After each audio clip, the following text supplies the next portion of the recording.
Ryan Blackwood, a billionaire tech CEO, was searching for a new assistant, interviewing 10 highly qualified candidates.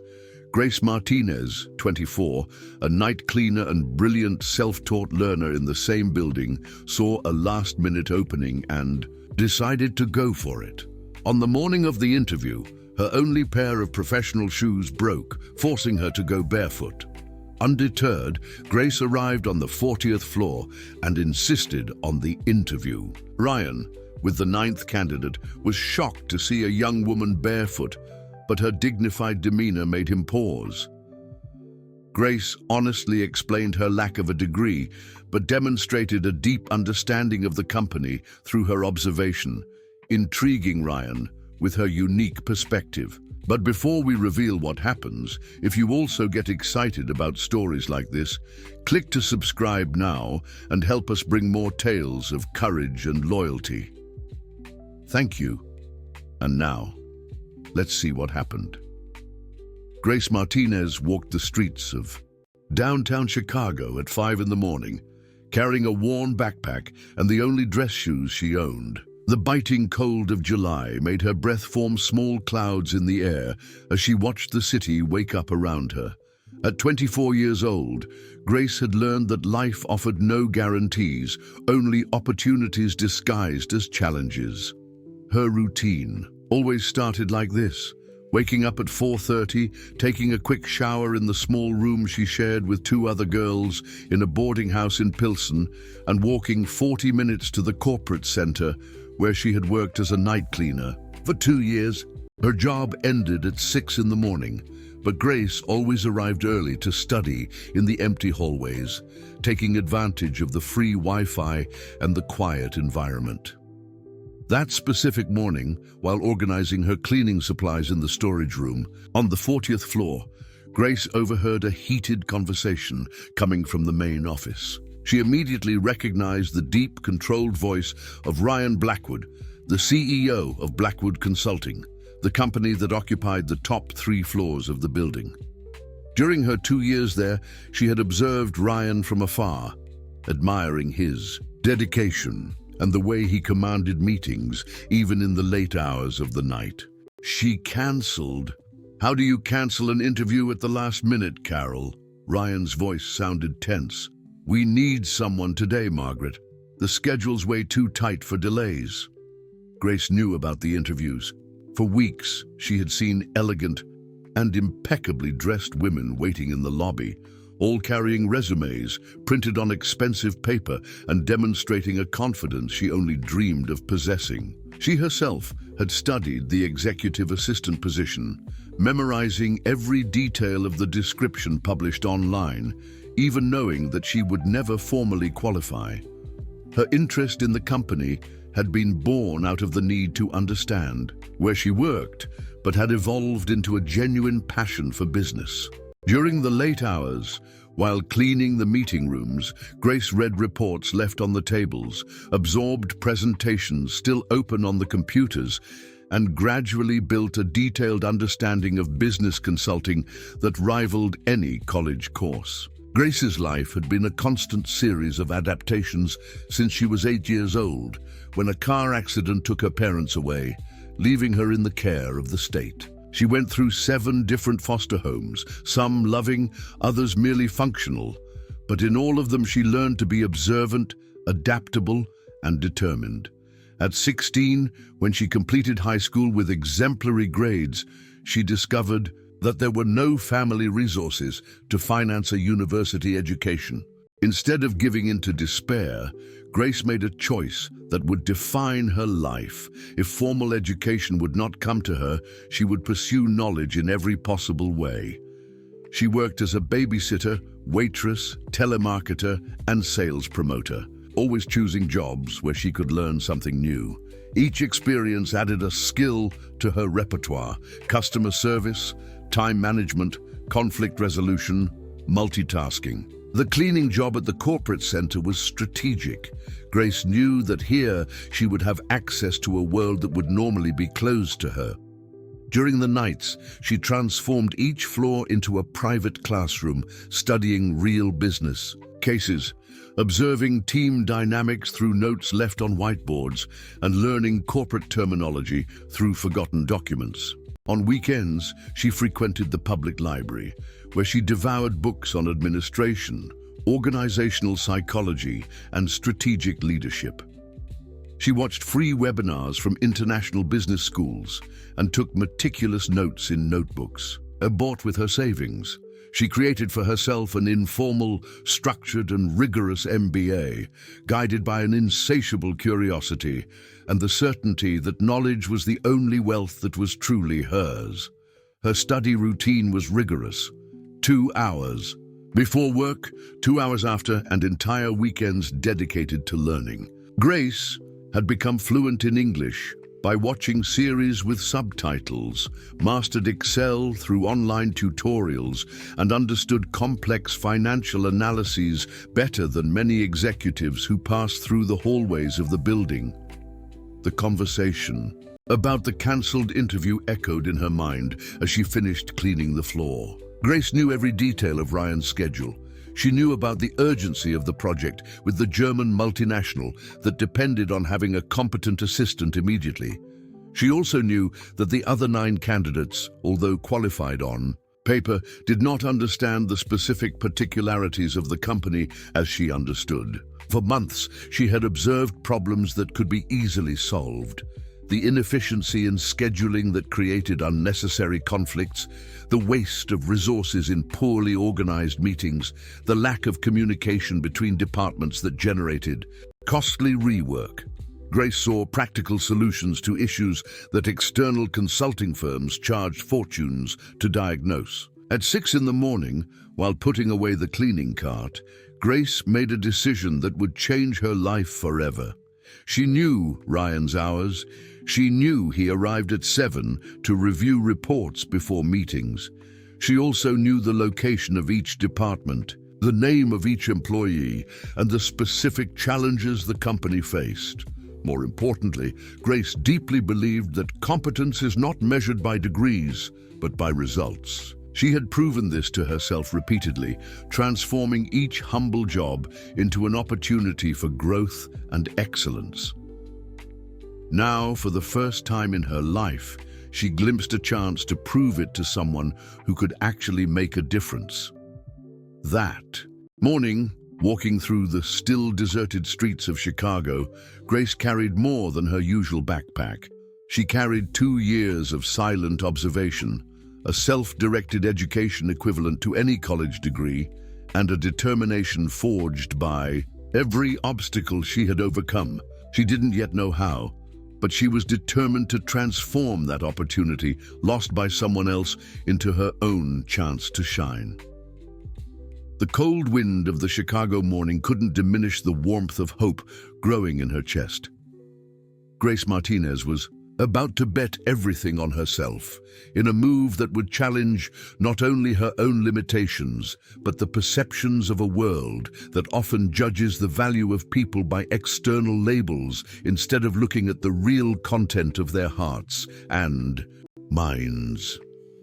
Grace returned to the building at 7 in the morning, this time not as a cleaning lady, but as a woman determined to change her destiny. She had spent the next hour at home, swapping her cleaning uniform for an outfit borrowed from Carla, her roommate, who worked as a receptionist at a law firm. The navy blue blazer was slightly too big, and the black skirt needed to be adjusted with a safety pin, but Grace had managed to create a minimally professional look. The biggest challenge had been explaining to Carla and Fernanda, her roommates, why she needed the borrowed dress shoes and an empty document folder to look like an executive. Both thought she was completely crazy, but they had known Grace long enough to know that when she decided something, it was useless to try to dissuade her. While waiting for the elevator on the ground floor, Grace mentally reviewed everything she knew about Blackwood Consulting. Founded by Ryan 8 years ago, after he resigned from a major American corporation where he was the youngest director in history. The company specialized in organizational restructuring and had grown exponentially, serving clients such as ExxonMobil, Boeing, and various multinationals with operations in the US. Last year's revenue had been $15 billion, a number Grace had memorized by reading forgotten reports. The elevator stopped on the 20th floor to pick up other passengers, and Grace felt her heart race when she recognized two of the interview candidates. They were women in their 30s, impeccably dressed, carrying genuine leather briefcases, and exuding a natural confidence that came from years of privileged education and solid professional experiences. "Are you here for the interview too?" asked one of them, an elegant blonde with a slight New York accent, observing Grace with curiosity. "Yes," Grace replied simply, struggling to keep her voice steady. "Which university did you attend?" "I got my MBA at Wharton and worked 3 years at McKinsey," continued the woman, in a conversation that clearly intended to establish hierarchies. Grace felt the familiar sense of not belonging, but this time, instead of shrinking, she remembered all the nights she had spent studying in the hallways of that same building. "My education was more unconventional," she replied, choosing her words carefully. The 40th floor arrived, and the 3 women exited together. The receptionist, a woman in her 50s named Helen, who Grace knew from the late hours, looked at her with obvious surprise. Grace approached the desk with her heart pounding, but maintaining the upright posture she had practiced in the mirror that morning.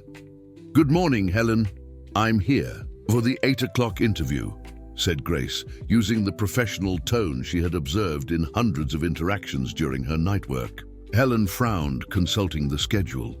"But you're Grace from cleaning, and I don't see your name here."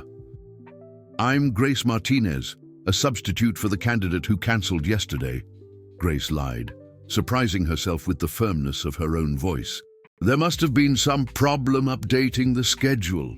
For a moment, Helen hesitated. She knew Grace as a polite and responsible young woman, always greeting everyone with kindness during her night shift. There was something different about her that morning, a determination that did not go unnoticed. "I'll check with Mr. Blackwood," Helen said, picking up the phone. While waiting, Grace observed the environment from a completely new angle. The executive lobby, which she knew in the dim light of dawn, was even more imposing under the natural light that entered through the enormous windows. Abstract paintings adorned the walls, and a water fountain created a relaxing sound that masked confidential conversations. Gradually, other candidates arrived, all demonstrating the same pattern: solid education, corporate experience, and a natural confidence that came from never having been questioned about their right to be there. Grace observed them discreetly, noting how they greeted each other, clearly knowing each other from Chicago's executive circles. Mr. Blackwood confirmed that there was indeed a cancellation and a substitute was sent, announced Helen, hanging up the phone. "You can wait with the other candidates." Grace sat in the waiting area, pretending to review documents in her empty folder while listening to the conversations around her. The other women discussed market strategies, shared work experiences at renowned companies, and talked about professional connections they possessed. Each word reinforced the gap between their worlds and hers. It was then that the unforeseen happened that would change everything. Grace was getting up to drink water when her right heel, already worn by years of use, simply broke. The shoe broke completely, making a dry noise that caught the attention of everyone in the room. She looked down, seeing the pieces of synthetic leather scattered on the marble floor, and for a moment felt that the universe was conspiring against her. The other candidates looked with a mixture of surprise and disguised embarrassment. One of them whispered something to the colleague next to her, and Grace caught the word inappropriate in the conversation. The humiliation was palpable, but at the same time, something powerful ignited inside her. Grace bent down, collected the pieces of the shoe with dignity, and made a decision that would define not only that day, but her entire future life. Instead of fleeing in shame, She also removed her left shoe, standing completely barefoot on the cold marble, and returned to her place with her head held high. "Sometimes," she said aloud, addressing both the other candidates and herself, "we need to be willing to walk barefoot towards our dreams." Helen watched her with an unreadable expression, while the other candidates were momentarily silent. Grace realized that she had created a moment of truth that could not be faked or bought. There, barefoot in one of Chicago's most exclusive offices, carrying broken shoes and wearing borrowed clothes, she felt more authentic than she had ever felt in her life. Helen's phone rang. "Mr. Blackwood is ready for the next candidate," she announced, looking directly at Grace. "Grace Martinez." It was impossible that it was her turn since she had arrived last and wasn't really on the list. But Helen had spoken her name and everyone else was looking at her. Grace understood that the universe had created a situation where she would have to choose, accept the extraordinary opportunity that presented itself or let it pass for fear of embarrassment. Grace stood up, adjusted the large blazer, grabbed her empty folder, and walked towards Ryan Blackwood's office. Her bare feet made the slightest noise possible against the marble, but each step echoed in her heart like a war drum. She had spent 16 years preparing for this moment without knowing it, studying tirelessly, observing, learning, growing. At the office door, Grace stopped for a second, took a deep breath, and knocked 3 times firmly. Ryan's voice invited her in, and she turned the golden doorknob, knowing that there would be no turning back. On the other side of that door was the man who could change her life, or who could simply confirm that people like her didn't belong in that world. Grace Martinez, barefoot but determined, pushed the door open and entered the office where her real life was about to begin.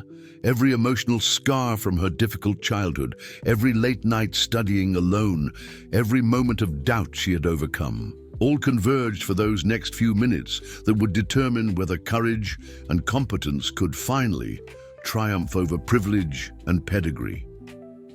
The meeting that would change both their lives was about to happen. Ryan Blackwood was standing, with his back to the room, when Grace entered, observing the Chicago cityscape through the glass wall that dominated his office. At 32 years old, he had built a business empire, but at that moment he felt the weight of a decision he couldn't get wrong. The previous assistant had caused a loss of $2 million by leaking strategic information, and he couldn't afford another mistake. When he turned around and saw Grace standing in the doorway, barefoot and carrying broken shoes, Ryan was momentarily speechless. In 8 years of conducting interviews, he had never witnessed anything remotely like it. His first reaction was to check if he was in the correct meeting, but something in the young woman's dignified posture prevented him from dismissing her immediately. "Mr. Blackwood," Grace said, closing the door behind her and walking with firm steps to the chair in front of his desk. "I'm Grace Martinez. Thank you for the opportunity for this interview." Ryan observed how she moved through the office with subtle familiarity, as if she knew every inch of the room. There was something intriguing about how she didn't try to hide or explain her situation, simply assuming her presence there as legitimate. "I must admit that your presentation is unique," Ryan said, sitting down and studying the resume that Helen had left on the table. But upon opening the folder, he found only blank sheets. "It seems there's been a problem with your documentation." Grace took a deep breath. She had come too far to back down now. "Mr. Blackwood, I don't have a traditional resume to present, but I have something much more valuable. Deep knowledge about your company and solutions to problems that cost millions monthly." The audacity of the statement made Ryan raise an eyebrow. "Explain." "For 2 years, I've worked as a night cleaner in this building during the night shift. During that time, I've observed every operation, studied every process, and identified significant inefficiencies that go unnoticed during business hours. Grace maintained direct eye contact, her voice firm despite her nerves. For example, the current scheduling system is generating conflicts that cost the company approximately $100,000 monthly in cancelled meetings and rework. Ryan leaned forward, interested despite himself. Continue. Grace opened her empty folder, but instead of documents, she pulled out a small, worn notebook where she had written down her observations. During the late hours, I analyzed the reports left in the meeting rooms. I've noticed that 3 departments frequently request the same information from the German headquarters, generating triple the work. A simple reorganization of the communication flow would eliminate this redundancy. And you have a solution? Ryan was genuinely curious now.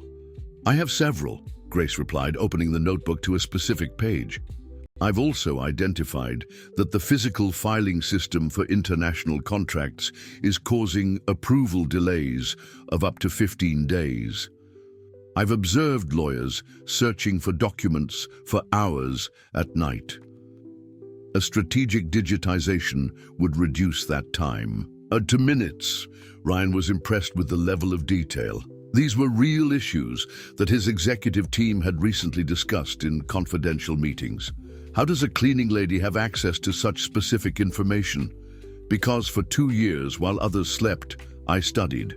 Every document forgotten. On a table was an opportunity to learn. Every presentation left open on a computer was a business strategy lesson. I transformed my night work into a practical MBA. Grace spoke with increasing passion. I know I don't have a college degree, but I know this company better than any outside consultant. And why should I believe you? Ryan tested, adopting the direct tone he used in difficult negotiations. Grace stood up and walked to the whiteboard on the side wall of the office. Can I demonstrate? Without waiting for an answer, she grabbed a pen and began drawing a flowchart. This is the current approval process for proposals for international clients. It goes through 7 different people, takes 16 days on average, and has an error rate of 12%. Ryan immediately recognized the diagram as being frighteningly accurate. He watched Grace redesign the process with specific modifications. This reorganization would reduce the time to 6 days, decrease the error rate to less than 3%, and free up 2 people to focus on new business development instead of bureaucratic processes. Did you study process engineering? Asked Ryan, impressed with the clarity of the presentation. I studied by watching your company work at night. Practice for 2 years, combined with everything. I've managed to learn about organizational optimization through books, free online courses, and a lot of determination. Grace returned to the chair, but remained on the edge as if she were ready for action. Mr. Blackwood, I know my situation is irregular. I know I shouldn't be here, but I also know that I can contribute in ways that none of the other candidates could.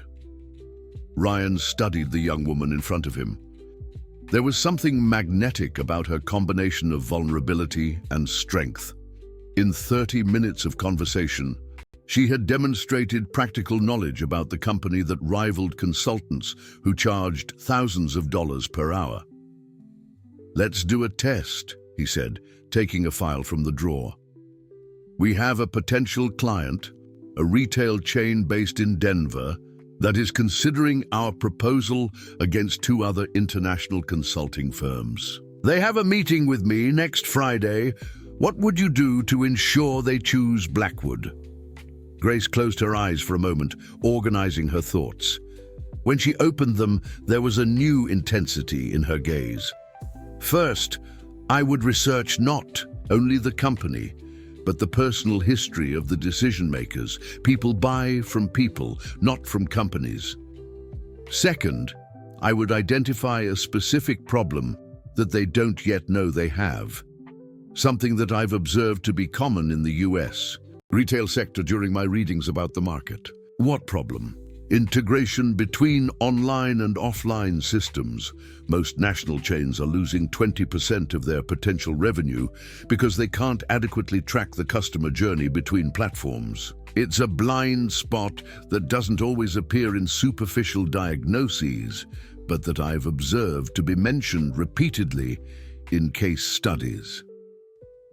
Grace spoke now with the fluency of someone who had absorbed years of knowledge. I would prepare a practical demonstration showing how Blackwood can specifically solve this problem using regional data from Colorado that the international consulting firms probably don't possess. Ryan remained silent for almost a minute, processing not only the answers, but the way Grace had constructed them. There was a solid business logic, but also a human understanding that his other candidates, however qualified, had not demonstrated. Grace Martinez, he said finally, are you telling me that working as a cleaning lady, you've developed strategic insights about my company that have cost thousands of dollars for outside consultants to identify? I'm saying that I developed those insights because I worked as a cleaning lady, she corrected. The perspective of someone who observes from the outside, who needs to understand every detail to survive, who can't afford to ignore problems. That perspective has value, and I'm offering that value to you. At that moment, Ryan understood that he was facing something rare. Raw talent combined with a hunger for growth and a work ethic forged by necessity.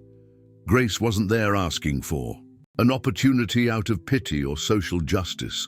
She was there offering real, demonstrable, immediate value. The interview that was supposed to last 20 minutes extended for an hour and a half. Ryan tested Grace with complex scenarios, hypothetical cases, and real challenges that the company faced. With each answer, his admiration grew. She not only understood the technical aspects of the business, but possessed a natural intuition for leadership and a capacity for synthesis that was truly exceptional. When Grace finally left the office, carrying her broken shoes and with a promise of an answer in 24 hours, she knew that she had given her all. Regardless of the result, she had proven to herself that she could compete in any arena, as long as she had the chance to show her real value. Ryan was left alone in his office, looking at the flowchart that Grace had drawn on the whiteboard, knowing that he had just met someone who could transform not only his company, but his own perspective on what really defines competence and potential. Grace spent the next 24 hours in a state of controlled anxiety that she knew well. She had learned through years of disappointments and false hopes not to create expectations that were too high. But this time, it was different. The conversation with Ryan had been real, substantial, and she genuinely believed she had demonstrated her value. The next morning, she arrived at her cleaning job as usual, but found Jorge, the night supervisor, waiting for her with a somber expression. Jorge was a 55-year-old man who had become a father figure to Grace, always protecting her from nasty comments from other employees and respecting her need to study during breaks. "Grace, we need to talk," he said, indicating the supply closet. "I received a call from the building management. Someone complained that you were posing as a candidate for a position yesterday morning." Grace's stomach dropped. "Jorge, I can explain." "You don't need to explain to me, girl. I know what kind of person you are." Jorge sighed heavily. "But the management is furious. They say you invaded a restricted area, lied to the receptionist, and embarrassed other people. They want you fired immediately." Grace felt the world collapsing around her. The cleaning job was not only her source of income, it was her base of operations, her access to that corporate world she studied so much. Losing the job meant losing not only her livelihood, but also any future chance of being close to the business environment. "Jorge, this job is all I have. If I'm fired, I won't be able to pay the boarding house. I won't have a way to keep studying." The words came out broken, and Grace struggled to maintain her composure. "I know, child. I tried to argue. I said that you are the most dedicated employee I've ever had, that you've never missed a single day, that you always do more than what is asked. Jorge shook his head sadly. But they said that people like you need to know their place, that it was a serious violation of protocol. The phrase, people like you, echoed in Grace's mind like a punch. It was the same expression she had heard throughout her life, in foster homes when she demonstrated ambitions beyond her situation, in job interviews when she applied for positions that required qualifications she didn't formally possess, in casual conversations when she expressed interest in subjects considered above her level. I managed to postpone the dismissal until the end of the week, continued Jorge. I said that you needed to receive payment for the days worked. But Grace, after Friday, I can no longer protect you. Grace nodded silently, fighting back the tears that threatened to overflow. She had risked everything in a desperate move, and now she was losing even the little she had. The irony was cruel. At the very moment when she had demonstrated she was capable of so much more, she was being punished for daring to try. The workday passed in a blur of mechanical activities. Grace cleaned each floor with her usual precision, but her mind was elsewhere, calculating options that seemed non-existent. Without the job, she would have at most 2 weeks before being evicted from the boarding house. Without a fixed address, it would be impossible to get another formal job. It was a free fall towards a homeless situation that she had avoided for years through careful planning and tireless work. On Thursday morning, while cleaning the corporate floor she knew so well, Grace found a pile of resumes on Helen's desk. She recognized the names, all the candidates she had seen in the waiting room. Involuntarily, she flipped through the documents, absorbing the impressive qualifications, the experiences in renowned companies, the educations in universities that cost more than her annual income. It was then that she saw a handwritten note from Ryan on the margin of one of the resumes. Competent but predictable, lacks innovative vision. On another, solid education but very theoretical answers. On a third, experienced but no real understanding of the company's specific challenges. Grace realized that Ryan was genuinely dissatisfied with the traditional candidates. There was a real opportunity there, not just a whim or passing curiosity. But this discovery made her situation even more devastating. At the moment when she identified that she could really add value, she was being forced to leave the scene. On Friday morning, her last day of work, Grace decided to make one last desperate attempt. She wrote a letter by hand on plain paper addressed to Ryan. In it, she detailed 3 specific solutions to problems she had observed, including rough calculations of the savings that each implementation would generate. At the end, she left her cell phone number and a simple request, a chance to prove that talent and determination are worth more than diplomas. She placed the letter on Ryan's desk before the start of business hours, along with a printed copy of the flowchart she had drawn during the interview, now refined with additional details she had developed during the sleepless nights of reflection.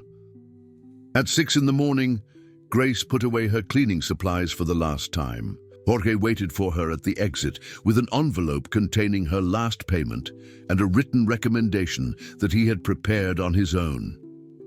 "Grace, you are special.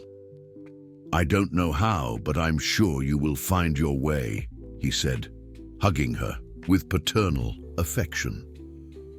Walking through the streets of Chicago on the cold morning, carrying her few belongings in a plastic bag, Grace felt the full weight of her failed gamble. She had sacrificed the security of a stable job for a chance that now seemed to have been pure illusion. The savings she possessed would last at most 15 days, and after that, she would be facing the brutal reality of life on the streets. Sitting on a bench in a park near the boarding house, Grace looked at the old cell phone she carried, waiting for a call that would probably never come. Ryan Blackwood, was a billionaire businessman with access to the best professionals in the country. Why would he choose a cleaning lady without a degree, regardless of how smart she might be?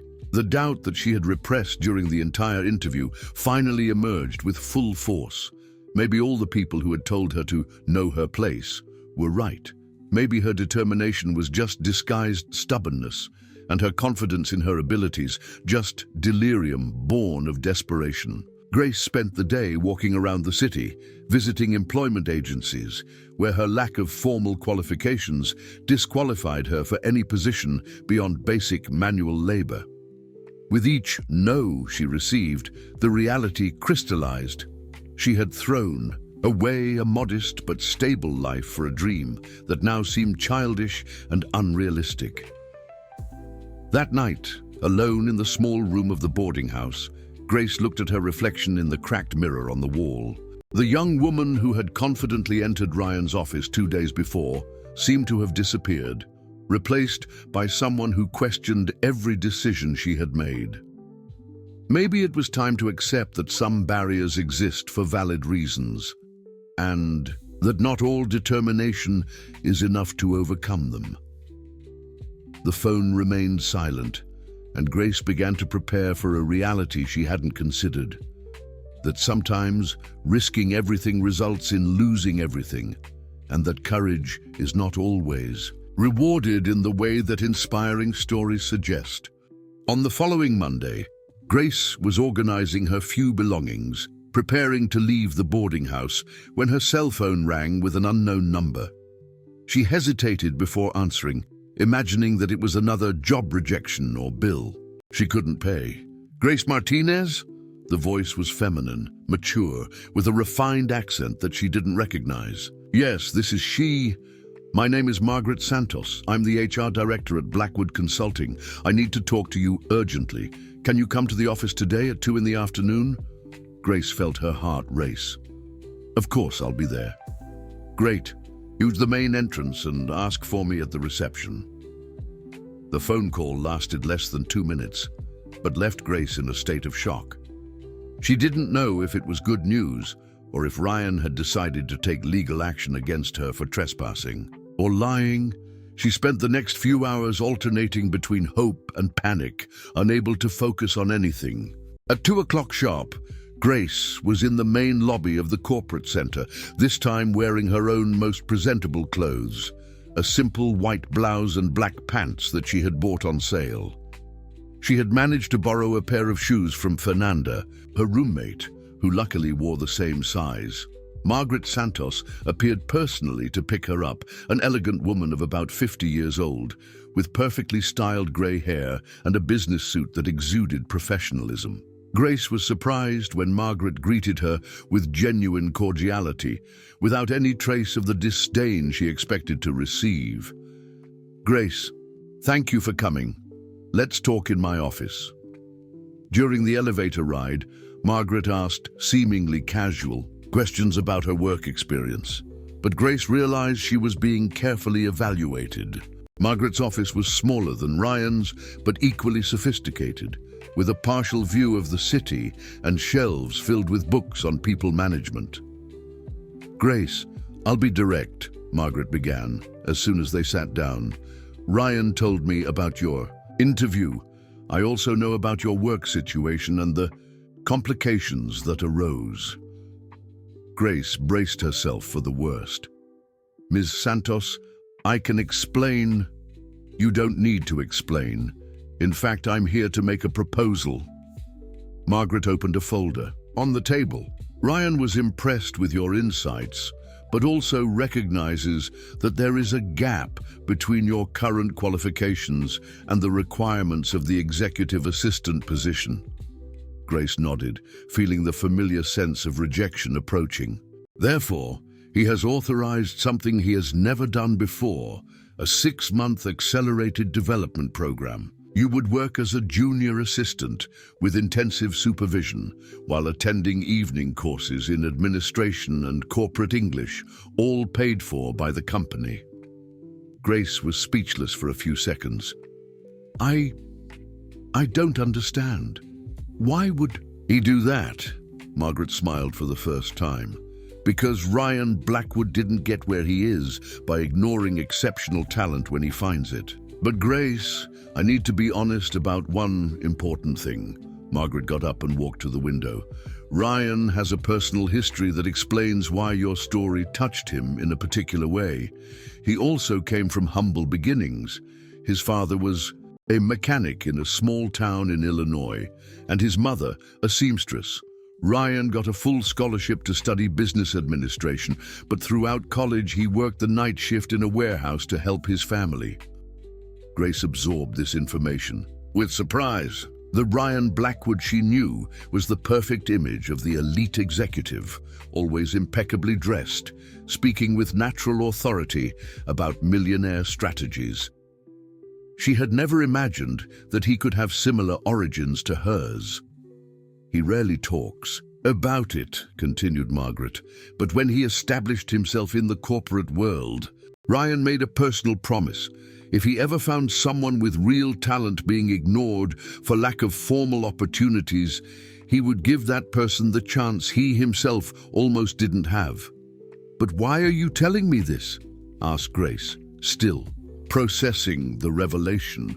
Margaret returned to her chair and looked directly into Grace's eyes. "Because you need to understand that this opportunity comes with a huge weight. Ryan is betting his reputation on you. If it goes wrong, if you can't meet expectations, it won't just be your failure. It will be interpreted as evidence that programs like this are too romantic for the real world of business." The pressure of responsibility hit Grace like a wave.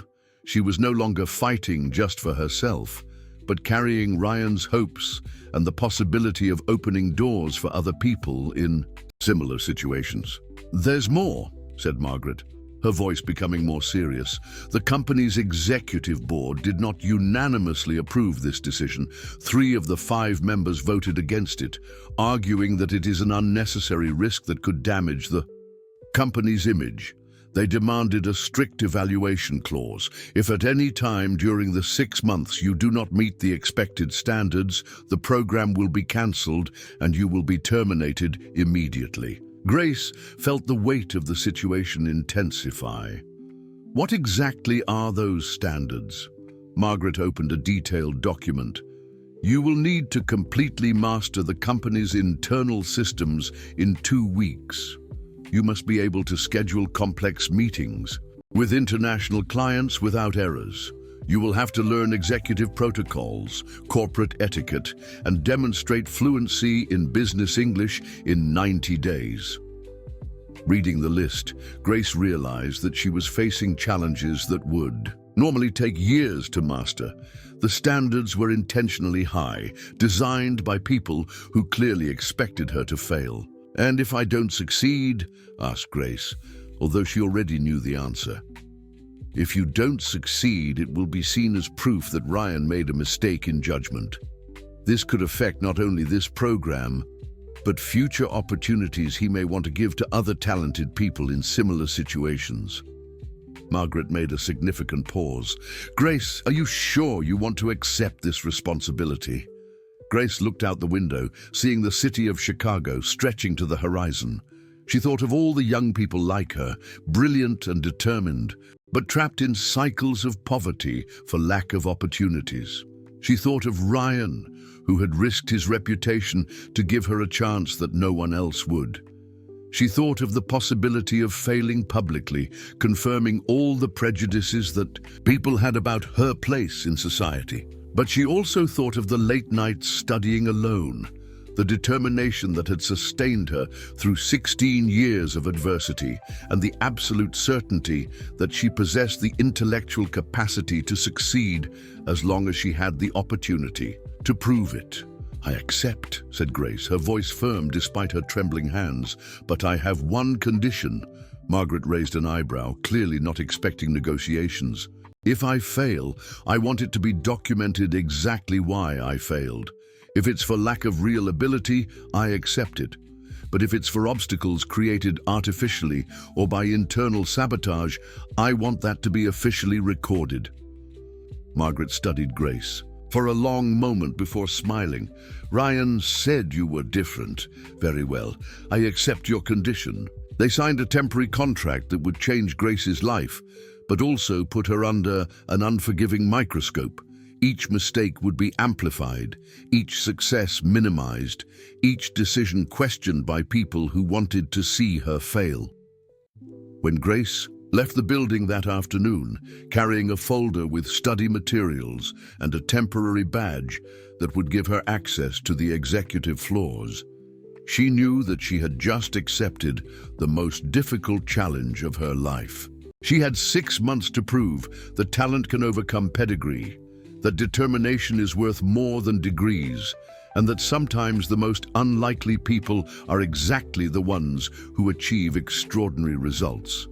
The war had begun, and Grace was entering the battlefield alone, armed only with her intelligence, her work ethic, and an unwavering faith in her own ability to surprise those who underestimated her. 3 months later, Grace was sitting in the women's restroom on the 40th floor, crying silently in a locked stall. Her hands trembled as she held her cell phone, looking at a series of cruel messages that someone had sent anonymously. You don't belong here. Stop pretending to be something you're not. Ryan will soon realize the mistake he made. The first 2 months had been intense, but manageable. Grace had dedicated 18 hours a day to mastering the company's systems, studying corporate protocols, and perfecting her business English. Ryan had been patient but demanding, constantly testing her skills and knowledge. She had made some initial mistakes, a conflicting schedule with a Japanese client, an inaccurate translation during a video conference, but nothing catastrophic. The problem had started when Grace began to demonstrate real competence. Her solutions to logistical problems had saved the company $200,000. Her reorganization of the file system had increased the efficiency of the legal department by 40%.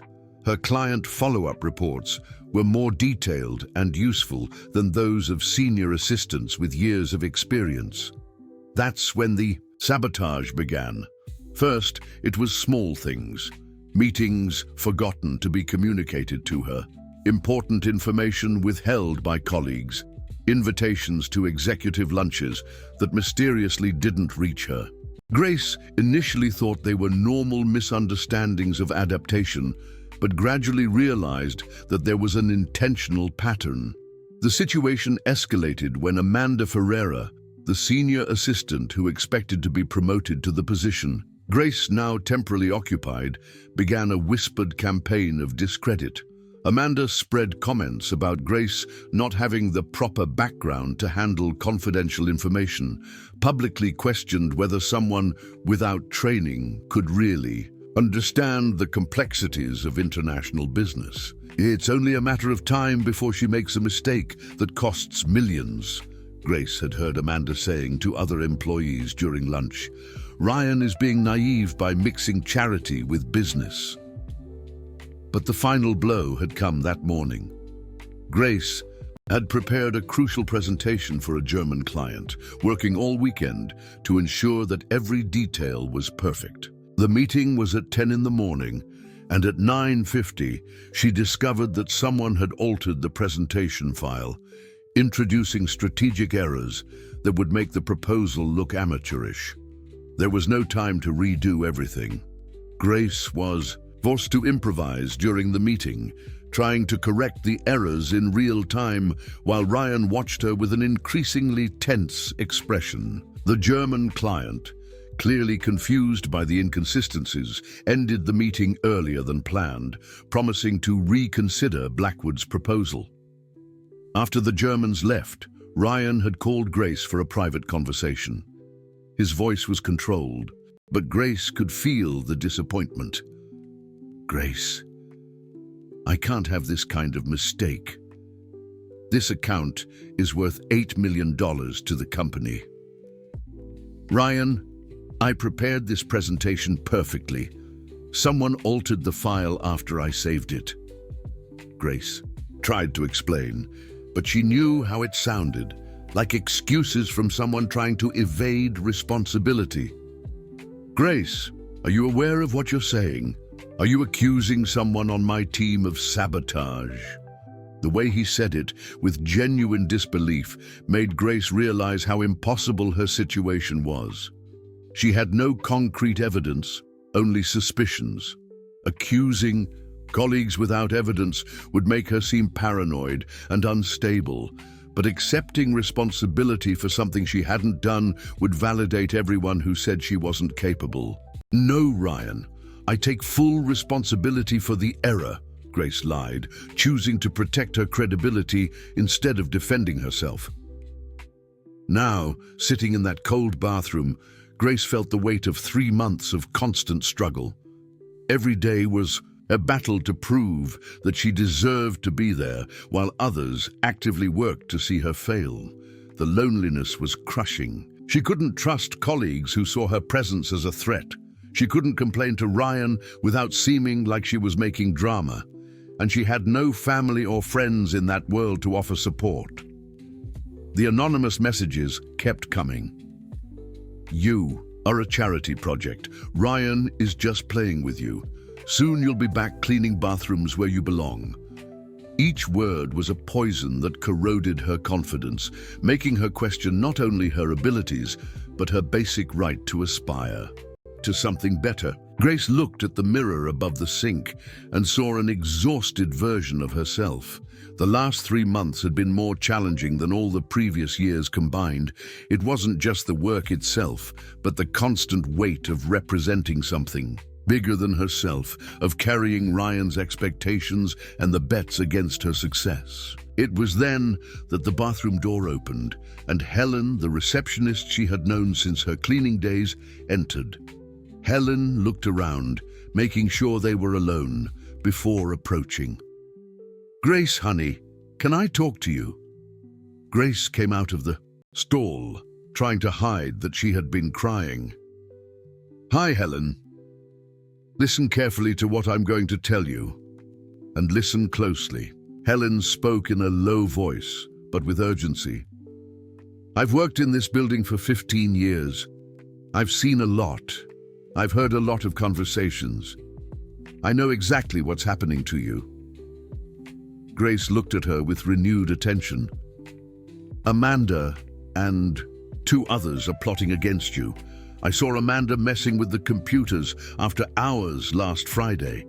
She has access to the systems because she's been here for 5 years and knows all the passwords."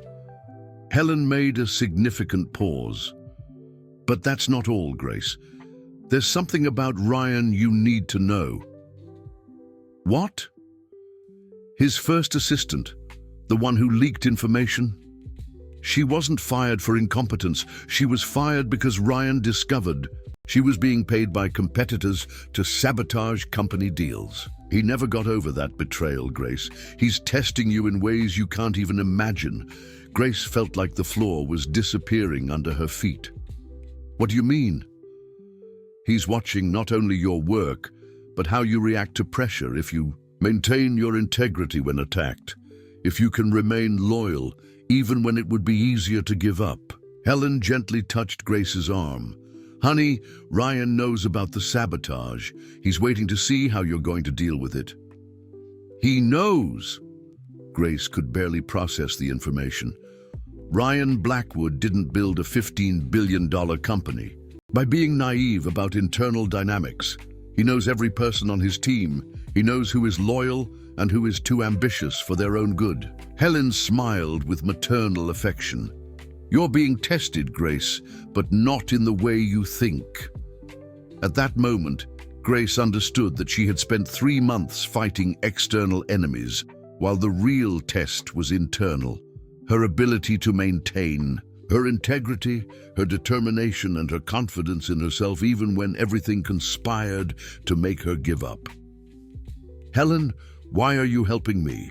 Because in 15 years here, you've been the only person who has always greeted me with genuine respect, regardless of whether I was a cleaning lady, a receptionist, or an executive candidate. That says more about character than any degree." Helen headed for the door. "Grace, you're stronger than you think, and Ryan knows that." Alone again, Grace looked in the mirror and saw something different. Not the exhausted and defeated young woman from minutes before, but a warrior who had survived 3 months of psychological warfare without losing her essence. The revelation about Ryan changed everything. She wasn't being judged solely on technical competence, but on character under pressure. Grace washed her face, straightened her clothes, and returned to the office with renewed determination. Now, she knew that the real battle was just beginning. Grace returned to her workstation with a mental clarity that she hadn't experienced in weeks. Helen's revelation had completely changed her perspective on the past 3 months. Each act of sabotage, each malicious comment, each artificially created obstacle were not signs of her failure, but components of a much more complex test than she had imagined. During the rest of the afternoon, she observed the dynamics of the office with new eyes. She noticed how Amanda avoided direct eye contact, how certain conversations ceased when Grace approached, how important information reached her always with suspicious delay. More importantly, she began to notice how Ryan watched her discreetly during these situations, not with disapproval, but with an analytical attention that suggested he was assessing her reactions. That night, Grace didn't go home. Instead, using her after-hours access authorization, she remained in the office and began a meticulous investigation. If Ryan was testing her ability to solve complex problems, she would give him a demonstration that none of the traditional candidates could match. She started with the computers. Amanda had been careless, leaving digital traces of her alterations. Grace found system logs showing unauthorized access to her files, modifications to presentations after business hours, and even deleted emails that had been automatically recovered by the company's backup. Each piece of evidence was documented, methodically, photographed and organized into an encrypted digital folder. But Grace went beyond mere evidence collection. Using everything she had learned about organizational psychology and conflict management, she began to build a complete map of the situation. Amanda wasn't acting alone. There was a small group of employees who felt threatened by the possibility of Ryan implementing more social inclusion programs. They saw Grace not only as an unqualified employee, but as the first domino of a cultural change that could diminish the value of their own traditional qualifications. Over the next 3 days, Grace implemented a carefully planned strategy. First, she began creating triple backups of all her work, stored in locations that only she knew.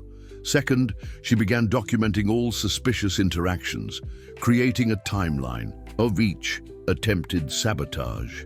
But her most brilliant move was realizing that she could use the system itself against the saboteurs. Grace began planting false information in specific locations, waiting to see where and how it would be altered. It was a technique she had read about in case studies of corporate espionage, and it worked perfectly. She managed to identify not only who was sabotaging her work, but how they were doing it. On Thursday of the 3rd week, Grace made the decision that would define her tenure at the company.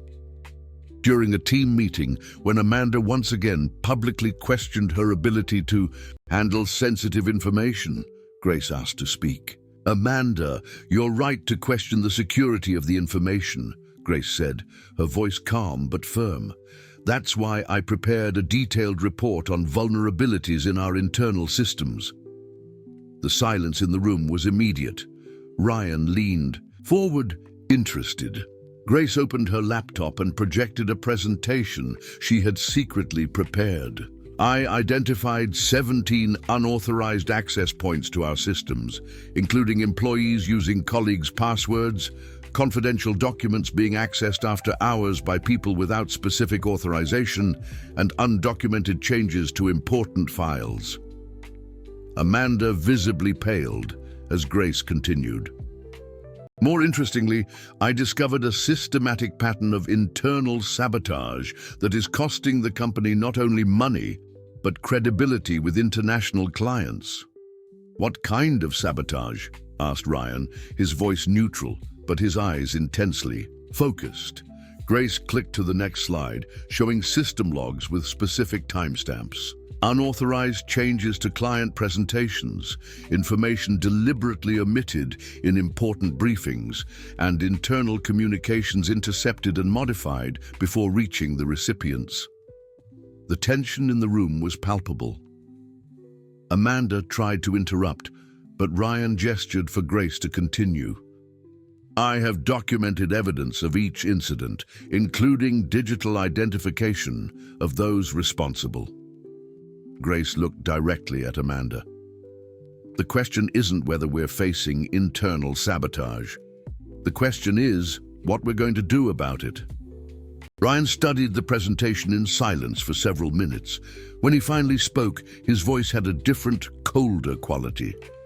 Grace, you're making very serious accusations. I'm presenting documented facts, Mr. Blackwood. It's up to you to decide how to interpret them and what actions to take. It was then that Amanda made the fatal mistake. Instead of denying or asking for clarification, she exploded. This is ridiculous. A cleaning lady comes here and in 3 months is accusing experienced employees of sabotage. Ryan, you can't take this seriously. The use of the words cleaning lady echoed in the room like a gunshot. Grace saw Ryan harden almost imperceptibly and knew that Amanda had revealed her true motivation. She wasn't questioning Grace's competence, but her social origin. Amanda, said Ryan, his voice dangerously low. Could you explain how you knew that Grace previously worked as a cleaning lady? That information is not in any official HR document.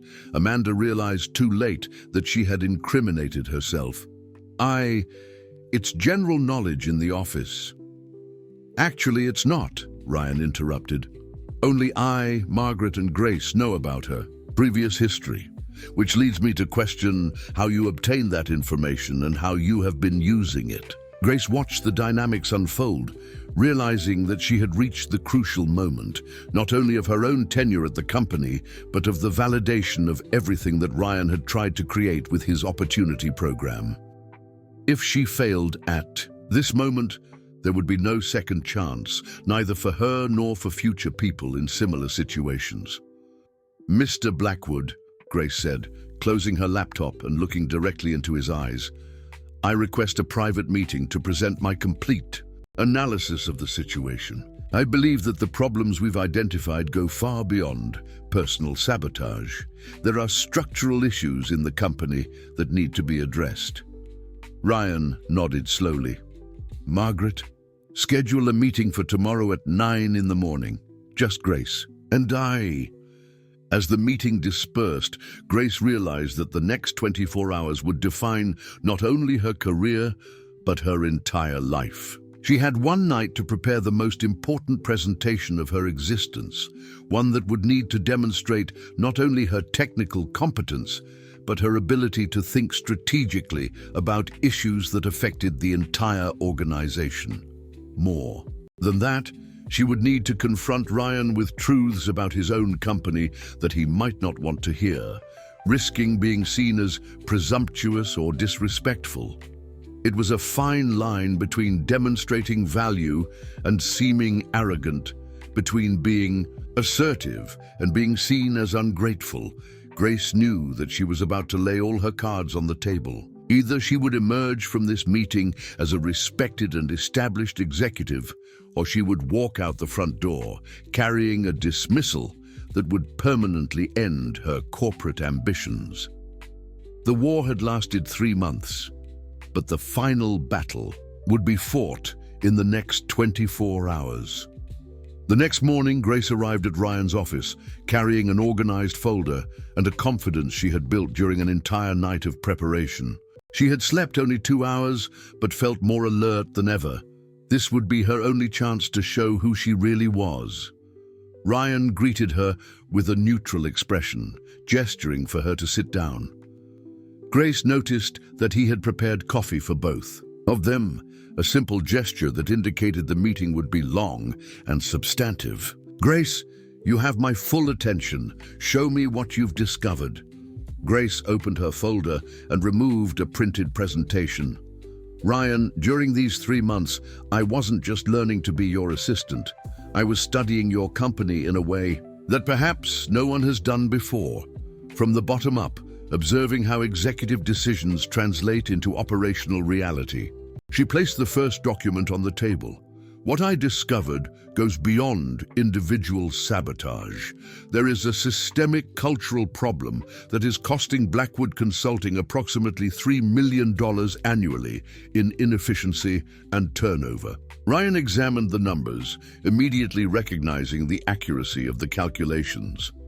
"The sabotage I suffered is just a symptom," Grace continued. "The real problem is that the company has grown so quickly that it has developed two distinct internal cultures: the founders and early employees who share your vision of meritocracy, and a more recent group that prioritizes formal credentials above results." Grace stood up and walked to the whiteboard, beginning to draw an organizational chart. "Amanda represents the second group. She sees programs like mine not as opportunities for growth, but as threats to the value of their own qualifications, and she's not alone." "Continue," said Ryan, his attention completely captured. "For 3 months, I documented how specific employees sabotage not only my work, but any initiative that values performance over pedigree. They create huge hidden costs, unproductive meetings to demonstrate sophistication, unnecessarily complex processes to justify their qualifications, resistance to simple solutions because they don't seem executive enough." Grace returned to the table and opened a second folder. "But I also identified the employees who really add value, regardless of their backgrounds. These are the ones who should be promoted and rewarded." Ryan studied the detailed analysis that Grace had prepared. It was a complete mapping of the company's internal dynamics, with insights that no outside consulting firm had provided, because none had had access to the unique perspective she possessed. "Grace, this is impressive, but tell me, why didn't you come to me sooner with this information?" "Because I needed to be absolutely sure, and because I needed to demonstrate that I can solve problems, not just identify them." Grace took a deep breath. "Ryan, I request authorization to implement a pilot project of cultural optimization. 6 months to prove that real meritocracy can be more profitable than disguised elitism." "You're asking to lead an internal restructuring project?" "I'm offering a solution to a problem that's costing millions." Grace maintained her professional tone, but there was an evident passion in her voice. "For 16 years, I've lived on the outside of systems that exclude talent for reasons that have nothing to do with competence. Now, for the first time, I'm on the inside, and I can implement real changes." Ryan was silent for several minutes, studying not only the proposal, but the young woman who had presented it. The nervous and insecure Grace of the early days had been replaced by a confident professional who spoke his language: results, efficiency, profit. "Grace, I'm going to be completely honest with you." Ryan leaned back in his chair. "When I offered this program, part of me expected you to fail quickly, not out of malice, but because it would validate the easier choice of always hiring people with traditional qualifications." Grace felt a tightness in her chest, but kept her expression neutral. "But you didn't just survive. You thrived in ways that I didn't anticipate, and now you're presenting me with an analysis of my own company that is more insightful than reports I pay premium consulting firms for." Ryan smiled for the first time in weeks. "Do you know what that means? That maybe I've proven my point? It means that you've forced me to confront my own prejudices about what constitutes real qualification." Ryan stood up and walked to the window. "Grace, I want to offer you something I've never offered any employee, a junior partnership in the company." Grace felt like the air had been sucked out of the office. "Partnership? 5% equity, with the possibility of growth based on performance. You would lead the new organizational optimization department, implementing the changes you've identified." Ryan turned to face her. "But there's a non-negotiable condition." Grace waited, preparing herself for any demand. "You need to accept that you will be even more attacked, questioned, and tested. As a partner, you will represent a fundamental change in the way this company defines success. There are people, both internal and external, who will do everything to see you fail." Grace thought of the 8-year-old girl who had lost everything and rebuilt her life from scratch multiple times. She thought of the late nights studying alone, the determination that had sustained her through every rejection and humiliation. She thought of all the people like her who were still waiting for a chance. "Ryan," she said, standing up and extending her hand, "I accept not just the partnership, but the responsibility that comes with it." When they shook hands, Grace realized that she was no longer shaking the hand of her boss, but of her business partner. The agreement represented more than personal success. It was the validation that systems can be changed when courageous people refuse to accept artificial limitations. 6 months later, Grace was in her own office on the 41st floor, overseeing the implementation of opportunity programs that had attracted exceptional talent from communities traditionally ignored by the corporate market. Blackwood Consulting had become a national benchmark in organizational innovation, and Grace had proven that sometimes the best solutions come from the most unexpected perspectives. On the wall behind her desk, framed were the broken shoes she had carried on the day of her first interview. Now gilded and transformed into a symbol, they served as a daily reminder that courage and competence can overcome any obstacle as long as they find an opportunity to shine. Grace Martinez had walked barefoot towards her dreams and discovered that sometimes it is precisely that courageous vulnerability that opens the most important doors in life. Dear listeners, we hope that the extraordinary journey of Grace Martinez has touched you deeply.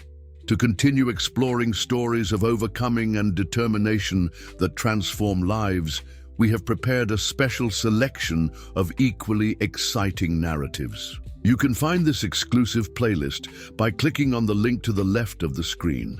If Grace's story sparked something in you, don't forget to subscribe to our channel and leave a like on this video. Every day, we bring real stories of people who dared to dream beyond their circumstances and transform not only their own lives, but the world around them. Don't miss our next content, and we look forward to seeing you in the comments, sharing your own stories of courage and determination.